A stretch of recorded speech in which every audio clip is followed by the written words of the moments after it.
Hello everyone, welcome to my channel self learn. तो आज का टॉपिक है बहमनी राज्य। तो आज की क्लास में हम बहमनी राज्य का रिवीजन करने वाले हैं। माना जाता है कि बहमनी राज्य की स्थापना हसन गंगू ने 1347 ईस्वी में मोहम्मद बिन तुगलक के शासनकाल में किया था। इसकी राजधानी गुलबर्गा थी तथा इसकी राजभाषा मराठी थी और इसकी मुद्रा हून थी। माना जाता है कि हसन गंगू अलाउद्दीन बहमन शाह के नाम से सिंहासन पर बैठे थे तथा इन्होंने अपने साम्राज्य को 4 प्रांतों में बांटा था, जो कि इस प्रकार हैं। इनमें से सबसे पहला है गुलबर्गा, दूसरा है दौलताबाद, तीसरा है बरार तथा चौथा है बीदर। इनकी मृत्यु 11 फरवरी 1358 ईस्वी में हो गई तथा इनके बाद इनके पुत्र मोहम्मद शाह प्रथम इनके अगले उत्तराधिकारी बने। माना जाता है कि इनका शासनकाल 1358 ईस्वी से लेकर 1375 ईस्वी तक का था तथा इन्हीं के शासनकाल में सबसे पहले बारूद का प्रयोग किया गया था और यह प्रयोग बुक्का के विरुद्ध हुआ था। मोहम्मद शाह प्रथम के बाद बहमनी राज्य के अगले शासक ताजुद्दीन फिरोज बने, जिनका शासनकाल 1397 ईस्वी से लेकर 1422 ईस्वी तक का था। इन्होंने भीमा नदी के तट पर फिरोजाबाद नामक शहर की स्थापना की थी तथा यह बहमनी वंश के सबसे अधिक विद्वान सुल्तान थे। माना जाता है कि ये खगोल विज्ञान को प्रोत्साहन देते थे और उसके लिए उन्होंने दौलताबाद के पास एक वेधशाला भी बनवाई थी। फरिश्ता के अनुसार फिरोज को अरबी, तुर्की, फारसी के अतिरिक्त तेलुगु, कन्नड़ और मराठी भाषा भी आती थी। माना जाता है कि इन्होंने एशियाई विदेशियों को बहमनी साम्राज्य में आकर अस्थायी रूप से बसने के लिए भी प्रोत्साहित किया था, जिसके परिणाम स्वरूप बहमनी साम्राज्य अमीर वर्ग और दक्कनी वर्ग 2 गुटों में विभाजित हो गया। माना जाता है कि यह बहमनी साम्राज्य के पतन तथा विघटन का मुख्य कारण था।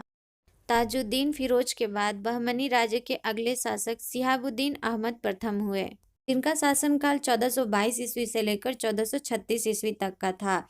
माना जाता है कि सिहाबुद्दीन अहमद प्रथम ने अपनी राजधानी गुलबर्गा से हटाकर बीदर में स्थापित की थी तथा उन्होंने बीदर का नया नाम मुहम्मदाबाद रखा था। माना जाता है कि इन्हीं के शासनकाल में शेख हजारी उनके दरबार में आए थे तथा इनका शासनकाल न्याय एवं धर्मनिष्ठा के लिए जाना जाता था, जिसके कारण इन्हें इतिहास में अहमद शाह वाली या संत अहमद के नाम से भी जाना जाता था। सिहाबुद्दीन अहमद प्रथम के बाद बहमनी राज्य के अगले शासक अलाउद्दीन अहमद द्वितीय बने, जिनका शासनकाल 1436 से लेकर 1458 ईस्वी तक का था। माना जाता है कि यह अपने पिता की तरह योग्य शासक नहीं थे तथा इनके शासनकाल में अफवाकियों का आगमन पहले से ज्यादा बढ़ गया था।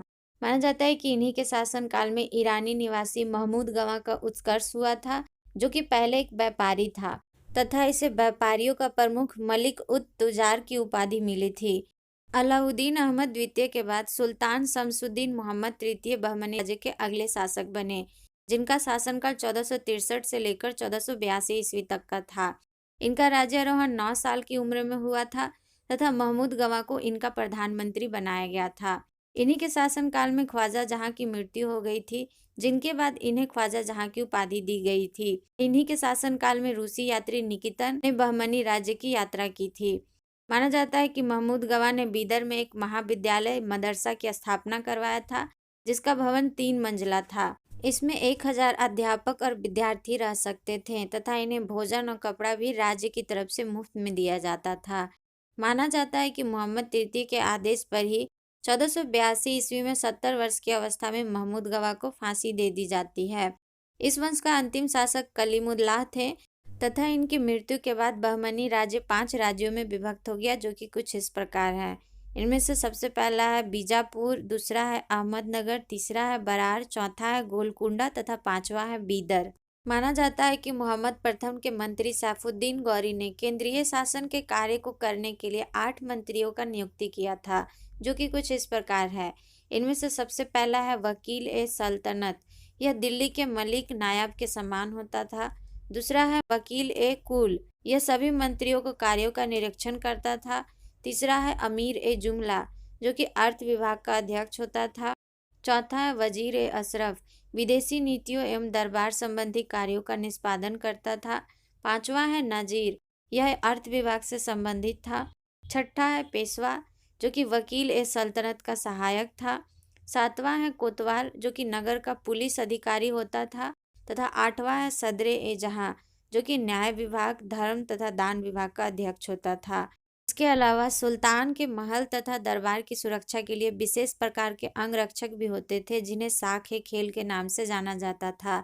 इसे 4 भागों में विभाजित किया गया था, जिसके मुख्य अधिकारी सर ए नौबत कहलाते थे। माना जाता है कि बहमनी राज्य में कुल 18 शासक हुए, जिन्होंने कुल मिलाकर 175 वर्ष तक शासन किया। तो आज की वीडियो में बस इतना ही। नेक्स्ट वीडियो में हम स्वतंत्र प्रांतीय राज्यों का क्विक रिवीजन करने वाले हैं। तब तक के लिए अगर आपको ये वीडियो यूजफुल लगे तो हमारे चैनल को सब्सक्राइब तथा वीडियो को लाइक करना ना भूलें। तब तक के लिए गुड बाय।